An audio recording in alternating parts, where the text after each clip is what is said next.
A paz de Cristo seja com todos. Amém. Glorifiquemos a Deus por essa noite em sua presença, na sua casa, pela oportunidade de estar retornando a esta igreja. Eu quero externar aqui meus agradecimentos ao homem também, que tem um nome, o segundo nome, que o primeiro é de Jesus, é aquele ali, mas o segundo nome mais bonito do mundo. Obrigado, meu amigo Alexandre. Olha o nome bonito. Alexandre. A junção de dois pronomes gregos, Alexos e Antropos. Significa ajuda o homem, ajuda a humanidade. E eu acredito que não é coincidência, mas eu recebi esse nome. E Deus tem me chamado, através da sua palavra, ajudar o ser humano, ajudar a humanidade de alguma forma. Eu quero agradecer também aqui ao convite do nosso amigo, o obreiro Diego. Obrigado, meu nobre, pela confiança. O Alexandre foi um canal, mas o convite mesmo, a confiança foi daquele homem ali. Obrigado. Deus, primeiramente, mas que Deus tenha usado os seus servos para que estejamos aqui.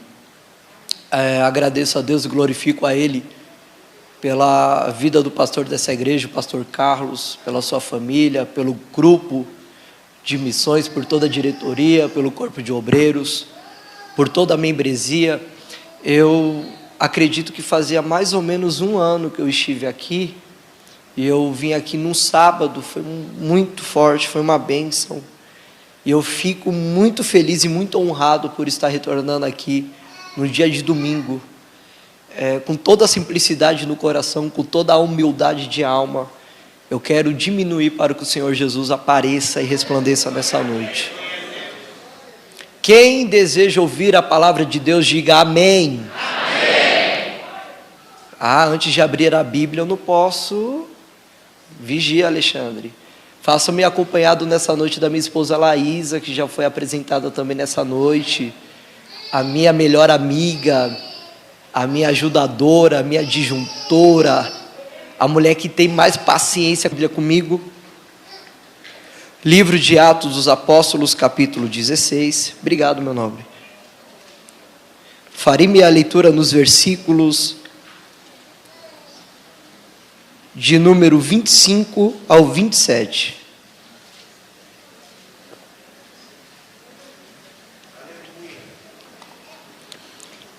Atos dos Apóstolos, capítulo 16, a leitura iniciando-se no versículo de número 25. Por favor, se perto de você existe alguém sem Bíblia,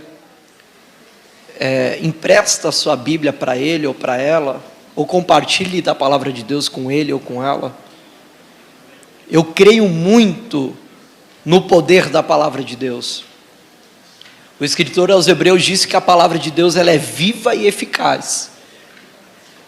Então, se a palavra de Deus ela é viva e eficaz, ela é benéfica para nossas vidas e por si mesmo ela causa algum efeito na gente. Então, desde a leitura oficial do início do culto até a mensagem e ao derradeiro da mensagem, a palavra de Deus ela trabalha. Atos capítulo 16, versículo 25 em diante. Quem encontrou a referência bíblica, diga glória a Deus. Por volta da meia-noite, Paulo e Silas estavam orando e entoando hinos de louvor a Deus, enquanto os demais presos os ouviam. De repente, aconteceu um terremoto tão violento que os alicerces da prisão foram abalados. No mesmo momento, todas as portas se abriram e as correntes que prendiam a todos se soltaram. O carcereiro despertou do sono e, vendo abertas as portas do cárcere, desembanhou sua espada a fim de se matar, pois concluíra que que os presos todos houvessem escapados. Eu acredito que você já ouviu uma pregação acerca deste contexto, ou pelo menos você já leu sobre este assunto, sobre essa história, que está registrada no Novo Testamento, precisamente no livro de Atos dos Apóstolos. Embora o nome do livro seja Atos dos Apóstolos, ele deveria se chamar Os Atos do Espírito Santo, porque Lucas, o médico, doutor Amado, companheiro do ministério e do apóstolo Paulo, que fora o escritor e o autor desta obra literária, por sua vez, Lucas, ele tem a preocupação de registrar, de notificar as ações do Espírito Santo, movendo-se sobre ao início da igreja primitiva. Os leitores da Bíblia Sagrada sabem tanto quanto eu, que Lucas ele escreve Atos dos Apóstolos, dizendo que o Espírito Santo enviou, que o Espírito Santo separou, que o Espírito Santo revelou, que o Espírito Santo encheu, que o Espírito Santo mostrou.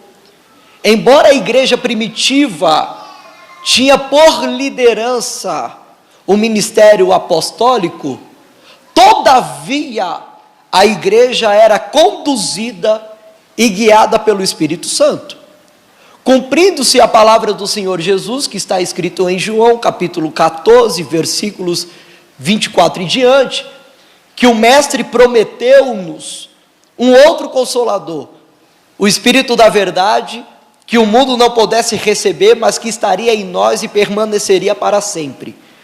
E que o Espírito Santo, que é o outro Consolador, nos faria lembrar de todas as coisas que ele vos tinha falado.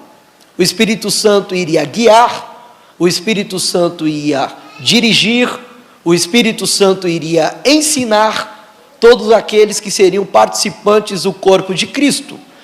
Assim a palavra de Cristo Jesus cumpriu-se nas histórias de Atos dos Apóstolos. O Espírito Santo guia, o Espírito Santo dirige, o Espírito Santo fala, o Espírito Santo enche, o Espírito Santo preenche, o Espírito Santo restaura, o Espírito Santo transforma, o Espírito Santo levanta, o Espírito Santo quebranta, o Espírito Santo convence, o Espírito Santo ele tem a primazia e a liberdade para trabalhar na igreja. Alguém pode dizer glória a Deus por isso? Então por isso que Atos dos Apóstolos pelos biblistas deveria se chamar Atos do Espírito Santo. Com certeza, cadê uma tecladista?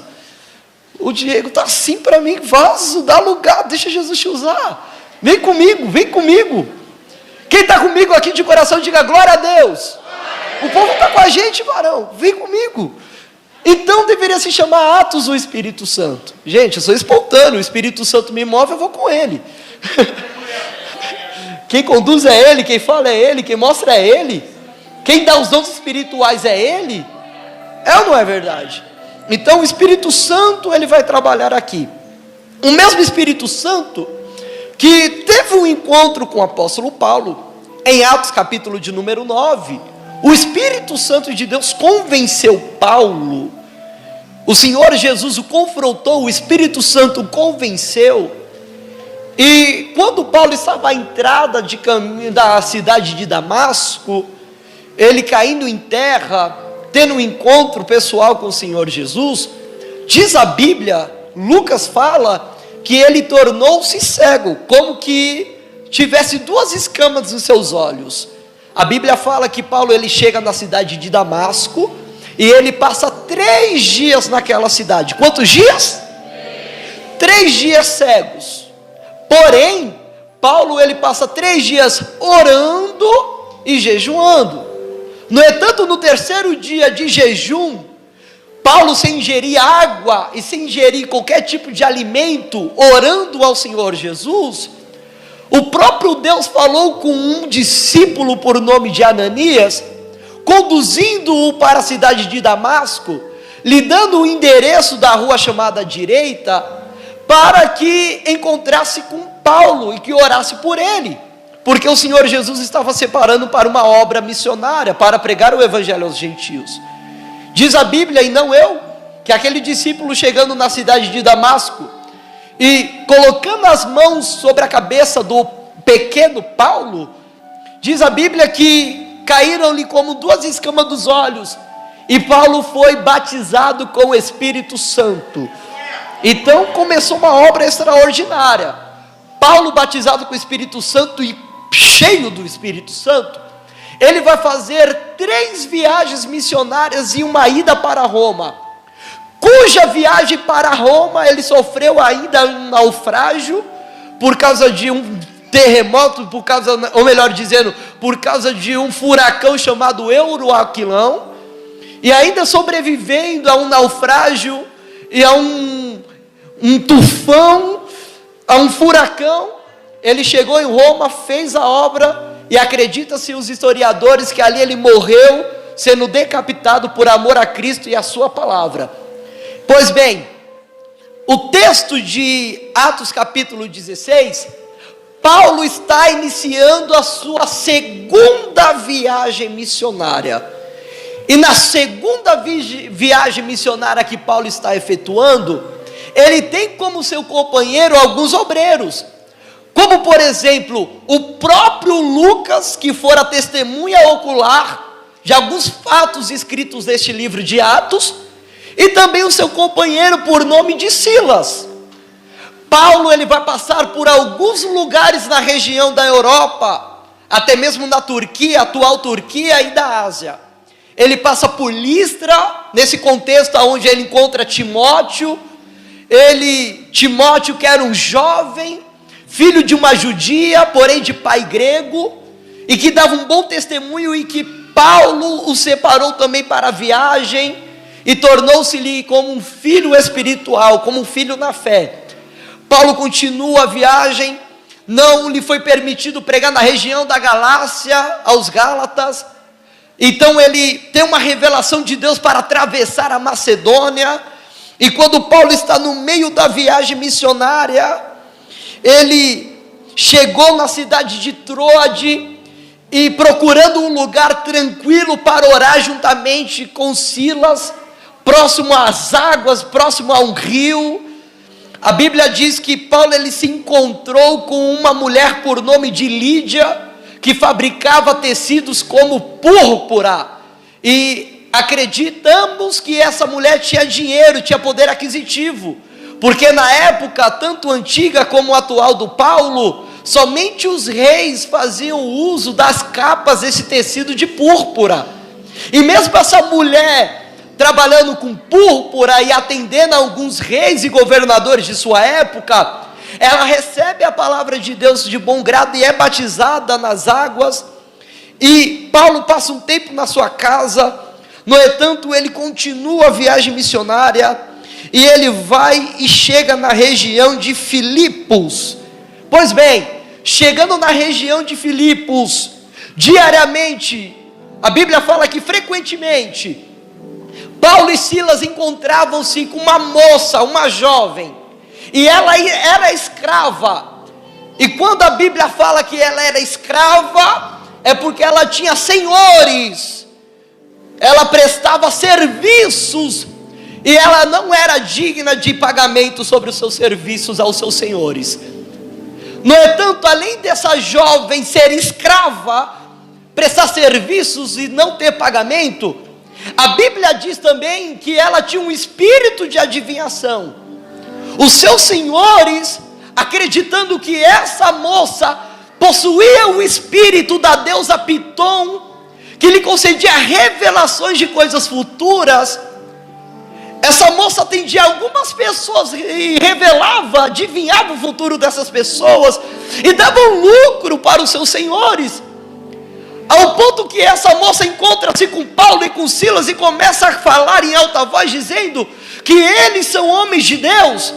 Um dia Paulo, cheio do Espírito Santo, irritado com aquela situação, porque a moça não estava falando aquilo para honrar, mas sim envergonhar, Paulo repreende o espírito maligno, que na verdade não é espírito de deusa nenhuma, E aquela moça se torna liberta, tanto no sentido espiritual, mas como também no sentido físico. Devido a essa libertação que aconteceu na vida dessa moça, os senhores ficaram indignados, porque não vai ter mais lucro, porque a menina não adivinha mais o futuro de ninguém. Então eles vão levar Paulo e Silas para os magistrados, para as autoridades da sua região, e vão prender Paulo e Silas, depois de maltratá-los e chicoteá-los. Então o cenário é esse, na cidade de Filipos. Por causa do evangelho, por causa de Cristo, por causa da palavra, por causa de uma jovem liberta, por causa de alguém que saiu das garras do diabo, Paulo e Silas está preso. Por fazer o bem, tratam Paulo e tratam Silas mal. E isso encaixa-se perfeitamente no nosso contexto, nos nossos dias. Porque talvez eu estou pregando para alguém aqui que faz o bem, que fala o bem, que quer o bem, que visita, que dá uma palavra amiga, que aconselha, que abraça, que ajuda. No entanto, mesmo você fazendo o bem, o mal é a sua recompensa, o mal lhe é retribuído. É como José, que está indo pegar pão, Diego, está indo pegar mantimento para ir até os seus irmãos que está apacentando ovelha.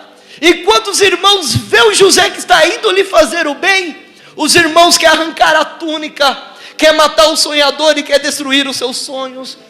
É como Davi, em 1 Samuel, capítulo 16, que depois de ser ungido no capítulo 17, mesmo com azeite na cabeça, o Jessé chega no Davi e fala: pega pão, pega queijo, pega leite, pega mantimento, e vai até os seus irmãos que estão na guerra, e vê como eles se encontram, como eles estão bem. E quando Davi vai até a guerra fazer bem para os seus irmãos, levar comida, Eliabe olha para Davi e fala: não era para você estar aqui, com que você deixou aquelas poucas ovelhas, seu irresponsável? Ou seja, muitas vezes fazemos bem, e a nossa retribuição e recompensa é alguém nos fazendo mal.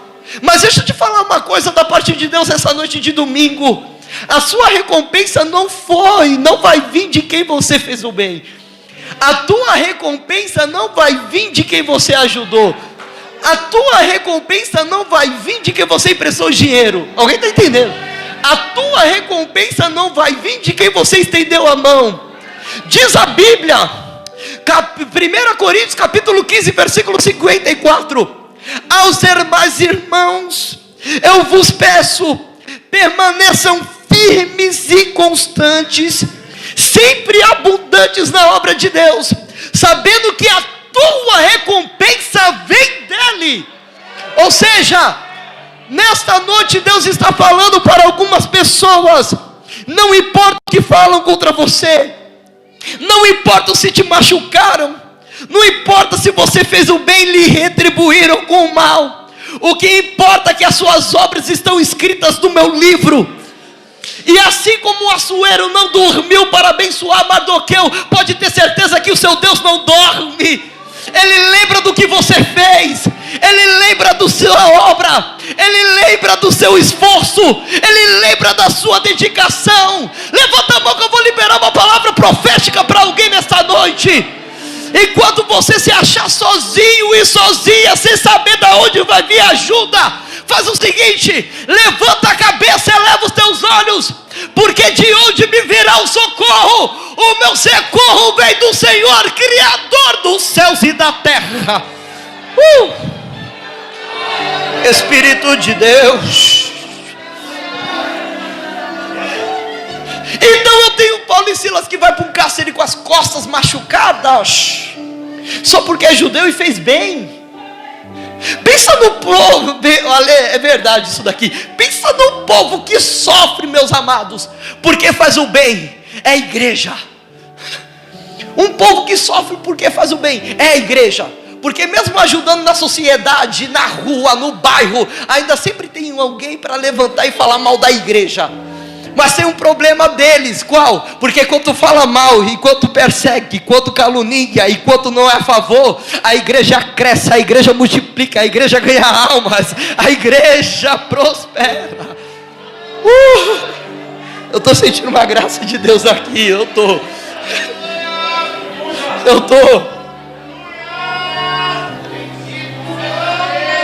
Então a tua recompensa não vem da esfera física, a tua recompensa vem da esfera e do mundo espiritual, vem do alto. E está aqui no texto isso daqui. Paulo e Silas encontram-se machucados, presos, e eles estão com os maiores malfeitores da região. Eles estão com ladrões, com homicidas, com homens perigosos e 2 inocentes lá. Diz a Bíblia, na leitura que nós fizemos hoje, que próximo da meia-noite, Paulo e Silas vão usar 2 ferramentas. Quantas ferramentas? A oração e o louvor. Eu ouvi um aleluia daqui na minha direita. As ferramentas que foram usadas para castigar Paulo e Silas foram varas. E as ferramentas que Paulo e Silas vão utilizar, oração e louvor. Oração e louvor. Não é tanto a Bíblia dá um horário. Isso daqui é preciso, isso daqui não é aleatório. A Bíblia diz que por volta da meia-noite, a Bíblia mostra um horário aqui. Por volta da meia-noite. E o que é a meia-noite, pregador? A meia-noite no nosso calendário, no nosso horário, é a viração de um dia para o outro. A Bíblia não está falando que passou da meia-noite. A Bíblia está falando chegando meia-noite. Alguém pegou.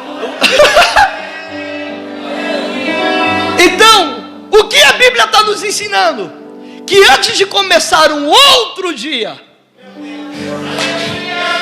um outro tempo, um outro horário, Deus já está ouvindo, Deus já está se movendo.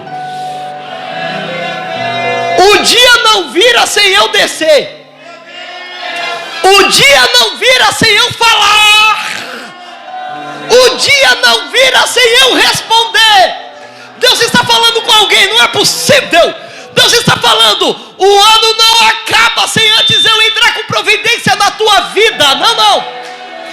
E para quem tem fé, o mês não acaba, dia 31 não passa sem antes eu dar uma resposta para você. O tempo é meu, a hora é minha, o dia é meu. Eu sou dono do céu, sou dono da terra, eu sou dono do sol, eu governo, eu tenho domínio. Enquanto nós estamos presos no Cronos é o tempo do homem, que é limitado por segundos, minutos, horas, dias, semanas, meses e décadas. Deus está se movendo na eternidade. Deus, ele tem um tempo próprio chamado Kairos. Enquanto a gente está com a expectativa no Cronos, que é o tempo do homem, dizendo que já chegou o 4º dia, o que era nosso morreu e já está fedendo. Jesus está se movendo no Kairos, o Pai dizendo, eu chego na hora certa, eu não chego atrasado. Alguém está entendendo? Deus está chegando na tua vida, Deus não está atrasado, Deus está na hora certa, Deus está chegando no tempo certo, no tempo certo.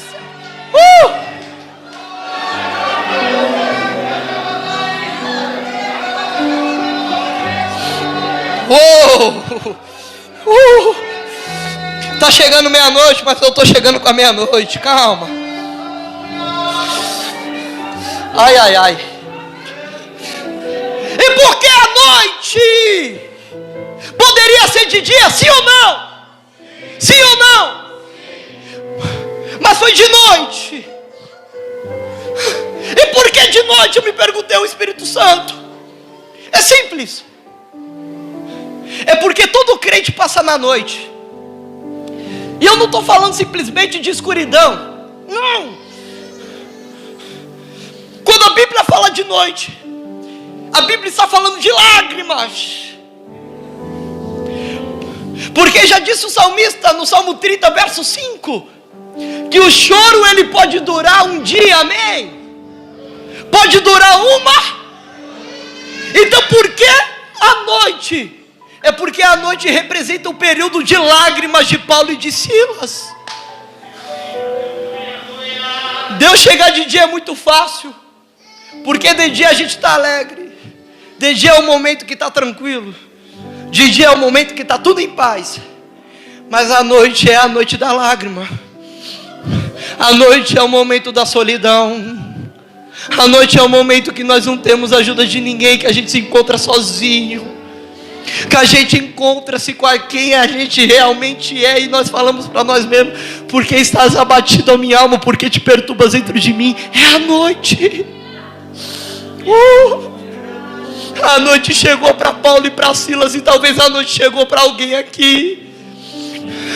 E eu não estou falando só de um tempo, gente, eu estou falando do momento que você está vivendo, que você só encontra lágrimas e não tem nem palavras mais para orar. É a sua noite, todo mundo está sujeito a passar por ela. Jesus passou a sua noite no Getsemane. Quando ele procurou alguém para orar e seus discípulos estavam dormindo, era a noite de Jesus. Lágrimas se misturando com gotas de sangue, é a noite. E o que eu faço na noite? Eu murmuro. O que eu faço na noite? Eu questiono. O que eu faço na noite? Eu oro e adoro. Eu oro e adoro. Eu oro e adoro. Está na noite, gente. Mas Deus, Ele sempre chega na nossa noite. Porque o choro, ele pode durar uma noite, vaso. Mas quando o sol estiver surgindo e as trevas estiverem passando, junto com a luz do sol vai chegar a sua alegria, vai chegar o consolo dele. As lágrimas passam, calma. A frieza espiritual passa, calma. Até essa depressão que o psicólogo está te passando remédio para controlar, até isso vai passar. Porque a sua cura está nele, a tua libertação está nele, a tua alegria está nele. Eu vou liberar. Deus está entregando algo aqui nessa noite. Eu não sei se é alguém. Quem crê em profecia, levanta a mão em forma de receber. Quem crê? Porque aqueles que esperam no Senhor, renovarão as suas forças, com asas como de águia voarão, correrão e não se cansarão, caminharão e não se fadigarão. Nesta noite Deus está entregando renovo para a igreja, o Brasil, para Cristo, Santa Rita.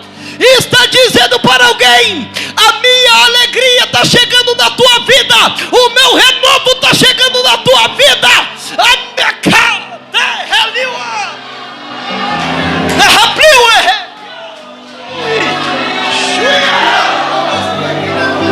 Sinta Deus te tocar, vou deixar ele falar. Sinta o Espírito Santo te renovar, sinta. O homem te machucou por fora, mas ele te cura por dentro. Sinta a unção nele, sinta. Sinta essa graça, sinta essa virtude, sinta esse mover do Espírito. Você que não falava em línguas mais, volte a falar em línguas, seja renovada. Você que não profetizava mais, volte a profetizar nesta noite, debaixo da unção do Espírito. Nesta noite Deus está iniciando um novo templo, um novo ciclo, uma nova história, uma nova história.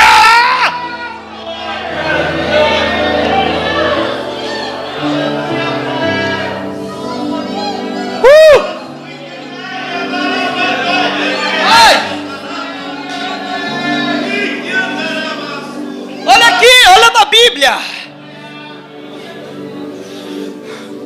versículo 26. De repente, não vou nem usar o grego, português. De repente. Sabe o que significa de repente? Do nada. Ninguém está esperando. É isso que significa de repente. O que significa dizer, irmão Diego, que Paulo e Silas estão adorando, porém a motivação de Paulo e de Silas estar adorando não é que eles eles recebam algo. Porque se Paulo e Silas estivessem orando e adorando, com a expectativa de receber algo naquela hora, não seria de repente.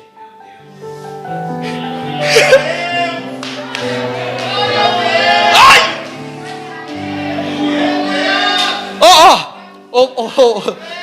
Paulo, você ora e eu adoro. Por que, Silas? Não, porque Deus vai descer, que Deus vai fazer, que Deus vai bradar, alguma coisa vai acontecer. Mas não, é de repente. Por quê? Porque Paulo e Silas não estão adorando na prisão com a expectativa de receber algo. Muita gente quer vitória, quer providência, quer salvação, mas o problema é que a gente não adora mais, porque Ele é, porque Ele faz. A gente adora só com a expectativa de receber. Eu vou para o culto da glória, porque Ele vai fazer. Eu vou para o culto da glória, porque Ele vai me dar. Eu vou para o culto adorar, porque hoje Deus vai bradar. Mas a expectativa de Paulo e de Silas é adorar não pelo que Ele vai fazer, mas porque Ele é, mas porque Ele está. A filosofia de Paulo e de Silas é a motivação deles de orar e de adorar. Não é porque eles têm a confiança que vai acontecer algo, não. É porque eles têm o pensamento de Abacuque. Eles têm a certeza que, ainda que a figueira não floresça, não haja fruto na vide, o produto da oliveira minta, nos currais não hajam vacas, as ovelhas sejam roubadas, todavia me alegrarei do Senhor, exultarei no Deus da minha salvação. Então eu venho na igreja adorá-lo, não porque Ele vai me dar ou vai fazer. Eu venho na igreja adorar porque Ele é Deus, porque Ele é.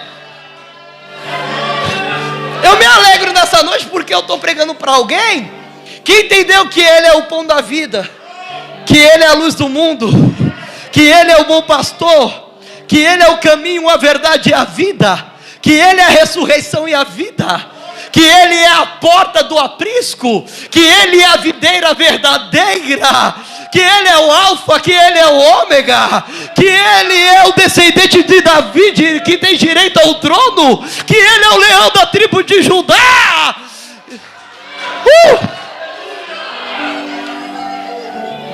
É de repente, eu não estava esperando, mas Ele veio. É o tempo dEle, quando eu não sei, quando eu não espero.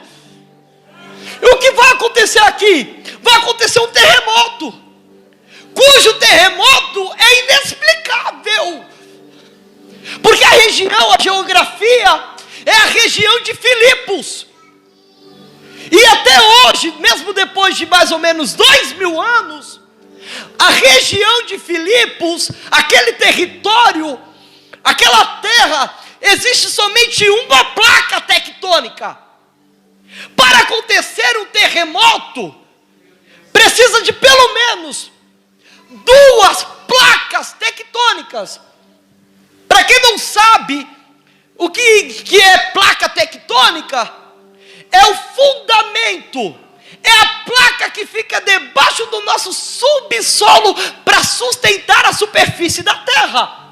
É por isso que no Japão existe muito terremoto, porque o Japão é até mesmo considerado como uma ilha, está fora, está no mar, e devido não ter estabilidade na sua placa tectônica, as placas tectônicas ficam se movendo debaixo do subsolo do terreno do Japão, assim provocando terremoto. Só que a região que Paulo e Silas está, só existe uma placa tectônica. Diz a ciência, os arqueólogos e os biblistas. Então, Alexandre, se existe só uma placa tectônica, a região é firme, o subsolo é estável, o solo é firme, como que vai ter terremoto? Irmãos, eu não estou falando que é só um chacoalho. A Bíblia fala que foi um terremoto tão violento que não derrubou, no entanto abriu os cárceres. Explica essa daqui, teólogo. Eu fiquei me perguntando, o que fez terremoto? O que fez terremoto? O que fez terremoto? Aí eu entendi. Eu abri a Bíblia em Isaías capítulo de número 6. E Isaías vai olhar o terceiro céu, Alexandre. E ele vai ver um alto e sublime trono. O seu séquito, ou seja, a orla do manto de Deus, descendo o terceiro, segundo, primeiro céu, enchendo o templo. Isaías está na terra, Deus está no alto e sublime trono. Aí Isaías vê ao redor do trono serafins voando. Aí cada um tem 6 asas, com 2 asas cobre o rosto, com 2 asas cobre os pés, e com 2 asas estão voando, clamando uns aos outros, porque a adoração não é individual, a adoração é coletiva, é comunhão, clamando uns aos outros, dizendo: Santo, Santo, Santo, Santo. Os serafins estão adorando em volta do trono. Isaías está no templo de Salomão em Jerusalém, na terra. Só que Isaías já está com quase achando que vai morrer. Ai, estou perecendo. E Isaías, ele vê a porta principal do lugar santo no templo de Jerusalém. E você acha que era qualquer porta? Os umbrais dessa porta eram feitos de bronze. Tinha pelo menos 30 metros de altura. Isaías está ouvindo os serafins e vendo eles dizendo: Santo, Santo.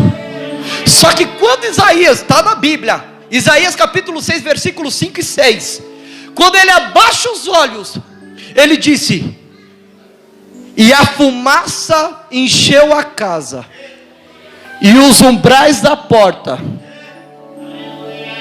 tremia com a voz daqueles que clamavam. Entendi isso daqui. O que você entendeu, Alexandre? Eu entendi que Paulo e Silas estão num cárcere, está preso. Mas quando eles começam a orar e começam a adorar, a oração e a adoração sobe como fumaça. Atravessa o primeiro, o segundo e o terceiro céu. Chega no trono da graça. Os serafins estão batendo asas dizendo: Santo, Santo, Santo. Os querubins estão à base do trono e começam a se mover. E Deus, cumprindo-se, Salmos capítulo 12, versículo 5, diz: por causa do gemido do justo e do aflito e do necessitado, eu, o Senhor Deus, me colocarei de pé por teu favor. Então o que vai causar terremoto, mesmo não podendo ter terremoto, é Deus não suportando a oração e a adoração de Paulo e Silas e dizendo: desce trono, desce anjo, desce, vamos descer. Repita comigo nessa noite que é profético para a tua vida: a minha adoração tem o poder de fazer do céu descer para a terra.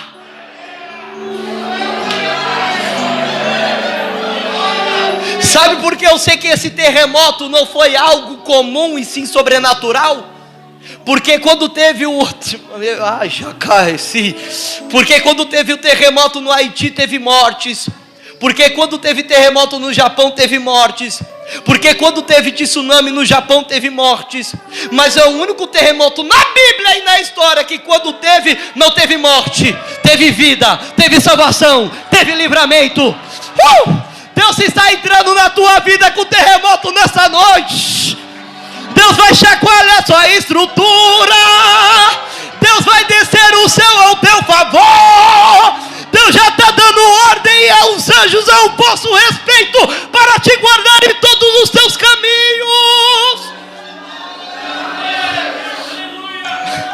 Esse terremoto aqui é livramento. E tem terremoto que Deus não está? Tem. Como aconteceu em 1 Reis capítulo 19 e 20, que Silas está dentro Elias está dentro da caverna. E veio o fogo, veio o terremoto, veio o vento, e Deus não estava em nenhum deles. Só que esse terremoto, Deus disse: eu vou, eu desço, eu compro a briga, eu tomo a responsabilidade para mim. Já que prendeu, calma aí, eu sou livre, eu governo, eu mando. Quem prendeu Paulo e Silas? Essa daqui não é para qualquer cabeça, é para crente.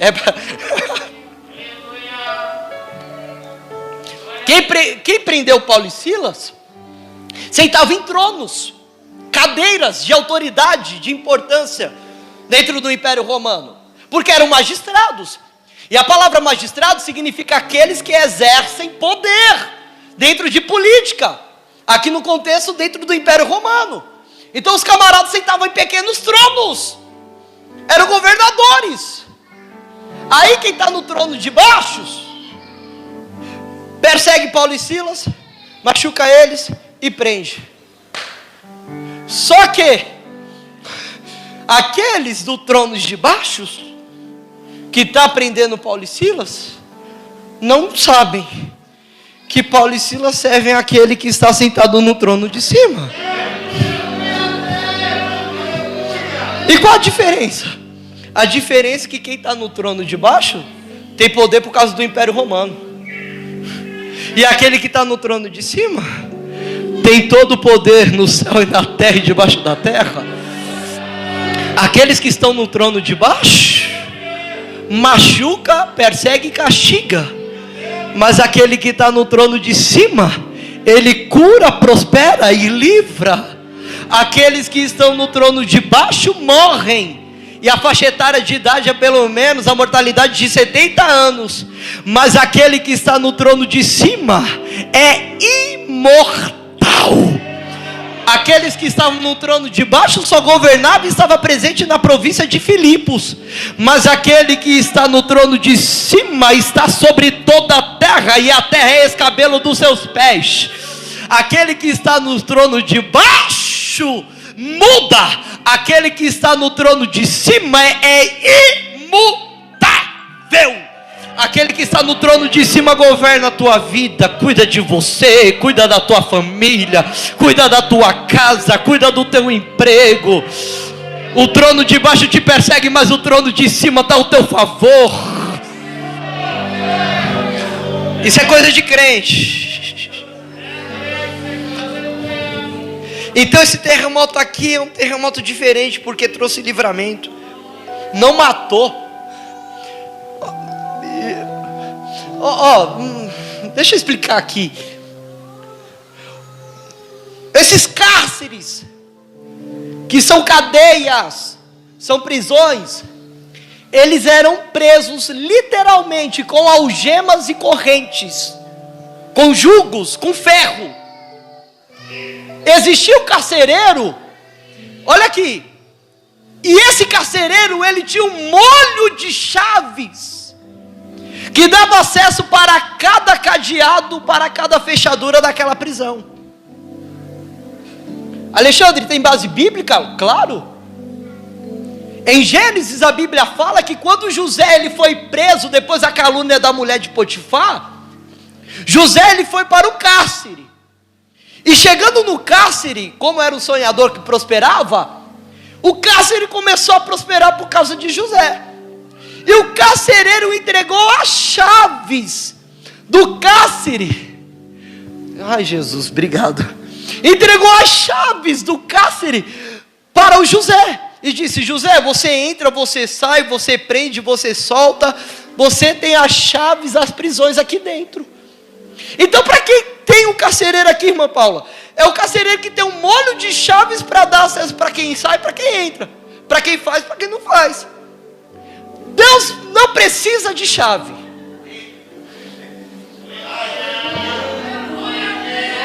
Por quê? Porque Deus ele manda terremoto, só que o terremoto lhe serve como chave para abrir tudo que estava prendendo eles.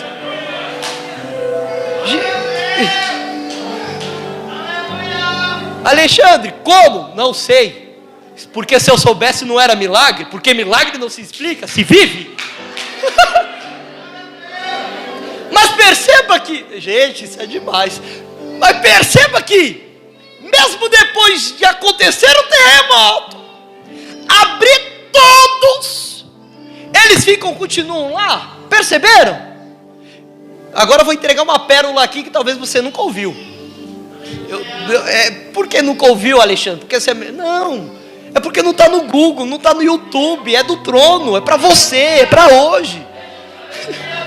Eu estou indo para o final. Olha isso daqui, gente. Eu estou impactado. Mesmo abrindo todos os cárceres e prisões, eles não saem. Quem disse isso é Lucas, não Alexandre. E por que eles não saíram? O carcereiro até mesmo desembanhou a espada para se matar, pensando com a certeza que todo mundo tinha escapado, mas ninguém saiu. E a pergunta que nós devemos fazer ao texto é: por quê?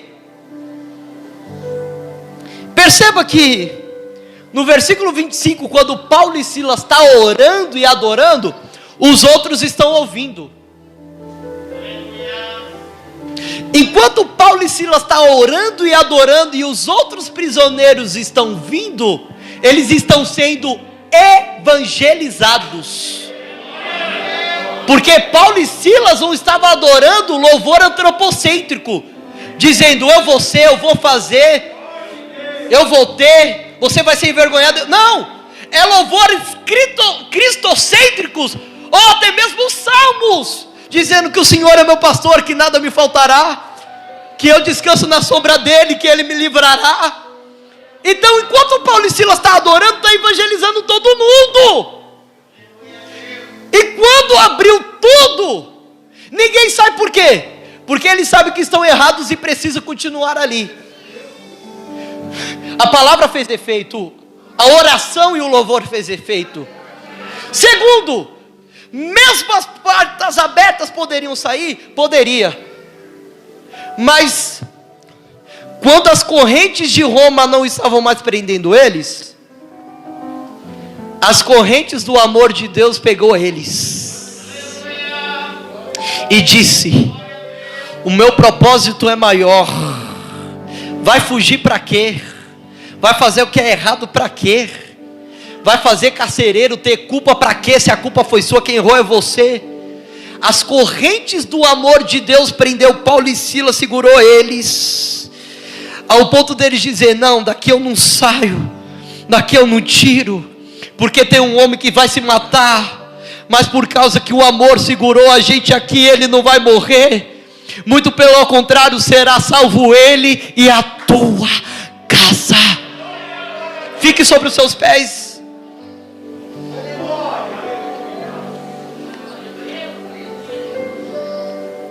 Olha aqui, é o mesmo sentido de José. José, ele tem a chave do carcereiro, do cárcere, poderia fugir na hora que ele quisesse. Mas por que José não foge? É porque o amor do pai já segurou ele, já prendeu ele. Porque aqueles que passam diante da cruz olham para Jesus e falam: desça-te daí, se tu és o Filho de Deus. E Jesus, ele não desce. É porque Jesus, ele preferiu não descer da cruz, mas se levantar da sepultura. E por que Jesus, ele não desceu da cruz? É porque o amor do Pai pela humanidade segurou ele no madeiro. Esta noite eu estou pregando para algumas pessoas que poderiam ter fugido do propósito. Eu estou pregando para pessoas que nós reconhecemos que somos limitados e poderíamos falar: Jesus, servir ao Senhor machuca, dói, já sou preso, eu fiz o bem, foi me retribuído o mal, poderia fugir daqui, chega de igreja, chega de evangelho, vou aproveitar essa quarentena como desculpa e nunca mais vou aparecer lá, chega. Essa quarentena só me serviu de incentivo para fugir do cárcere. Mas quem te jogou no cárcere, sim, foi o homem. Mas quem permitiu foi ele, porque ele sabe que vai te amadurecer, vai te tornar alguém melhor, que vai ter salvação. fechar a Bíblia, termino aqui. Espere, aguarda, segura. Deixa a palavra te segurar. Deixa o amor dele te prender aqui.